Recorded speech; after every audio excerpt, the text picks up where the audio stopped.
Srujan is my junior from school. నాకు ఎప్పుడు సృజన్ని చూసినా కానీ ఆ ఫీలింగే ఉంటుంది ఎందుకో. నాకు Srujan is my junior from school, అది ఎందుకో ఒక గర్వంగా నేను చెప్పుకుంటాను అనమాట. The way he's come up in life, ఒక ఒక జాబ్ చేసుకుంటూ ఒక ఫ్యామిలీని బ్యాలెన్స్ చేసుకుంటూ యుఎస్ నుండి సినిమా అంటే పిచ్చితోటి ఎటువంటి బ్యాక్గ్రౌండ్ లేకుండా డబ్బులు పెట్టడం ఈ టైంలో it's extremely difficult. I think I can say the same for Anoop sir and Vivek sir as well.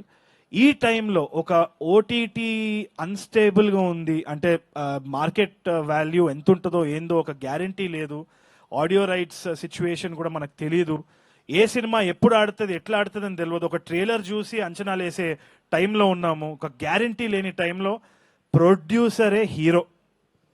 So I really give my hats off to them. సో ఇంతమంది హీరోల మధ్యలో నేను చిన్న క్యారెక్టర్ ఆర్టిస్ట్నే, అది మీరు గుర్తుపెట్టుకుంటే చాలు.